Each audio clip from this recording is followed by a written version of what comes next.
রাজমা একদম রেডি হয়ে গেছে বন্ধুরা। আর আমি একটু দেখিয়ে দেব কতটা সুন্দর দেখতে হয়েছে। আর এইভাবে বাড়িতে বানিয়ে নেবে। ভিডিওটা ভালো লাগলে লাইক শেয়ার কমেন্ট করবে। বন্ধু হয়ে আমার পাশে থাকার জন্য অনুরোধ রইল। আর এইভাবে একবার বানিয়ে দেখবে, খেতে কিন্তু খুবই ভালো হবে।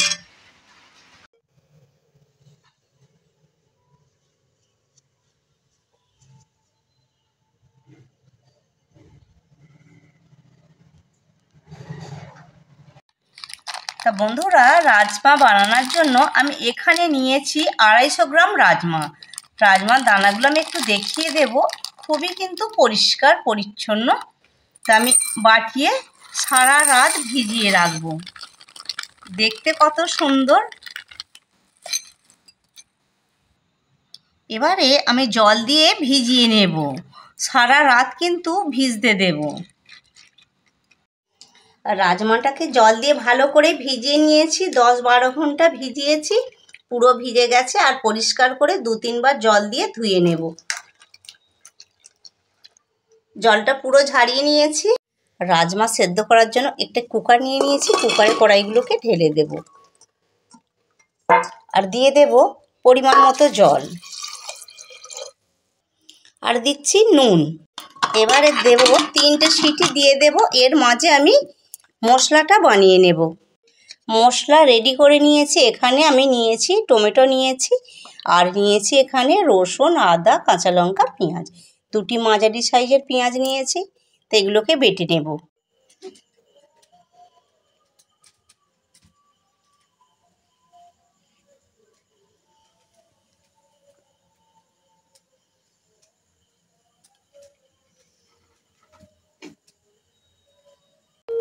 এবারে রাজমাটা দেখব কতটা সেদ্ধ হয়েছে। তা আমি দেখে নেব একটু হাতে করে টিপে। খুব সুন্দর সেদ্ধ হয়ে গেছে। কড়াটি গরম হয়ে গেছে। দিয়ে দেব সরিষার তেল। তেল দিয়ে দিয়েছি। এবারে দিয়ে দেব একটি তেজপাতা, দারচিনি, এলাচ, শুকনো লঙ্কা। এটাকে দিয়ে দেব। দিয়ে দেব জিরা। এবারে দিয়ে দেব মশলাটা, এটা ভাজা হয়ে গেছে। এবারে দিয়ে দেব পেঁয়াজ কাটা।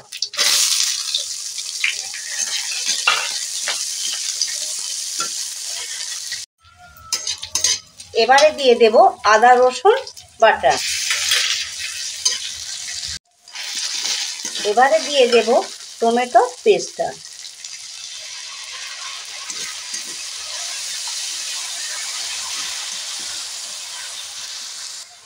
এক চামচ ধনে পাউডার, ঝাল লঙ্কার গুঁড়ো 1 চামচ, হলুদ গুঁড়ো 1 চামচ, কালারটা হওয়ার জন্য কাশ্মীরি লঙ্কার গুঁড়ো 1 চামচ।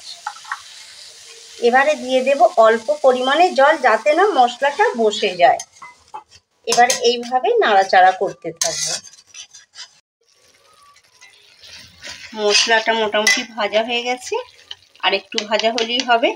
আর প্রথমে নুন দিয়েছিলাম, আর অল্প কিছুটা নুন লাগবে। পুরোপুরি নুনটা দিয়ে দিয়েছি। আর মশলাটাও একবার দেখাবো। খুবই সুন্দর হয়ে ভাজা হয়ে গেছে। সবসময় মশলাটাকে খুব ভালো করে ভেজে নিতে হবে। মশলা ভাজা হয়ে গেছে। দিয়ে দেব এই রাজমাটা।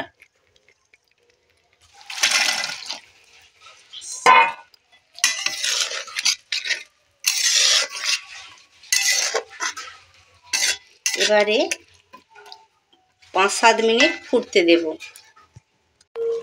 এবারে দিয়ে দেব 1 চামচ গাওয়া ঘি।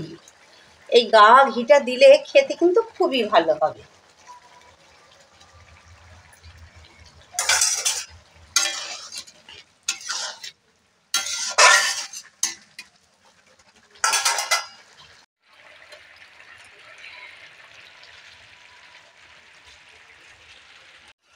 এবারে দিয়ে দেব 2টি কাঁচা লঙ্কা আছে আর ধনিয়া পাতা।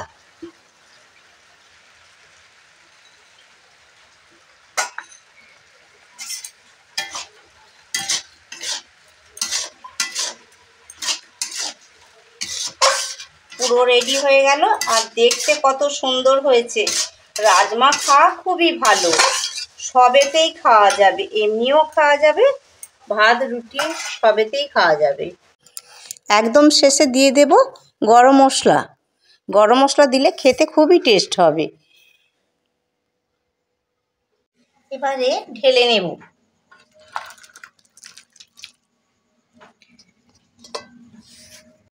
রাজমা পরিবেশনের জন্য একদম রেডি হয়ে গেছে বন্ধুরা।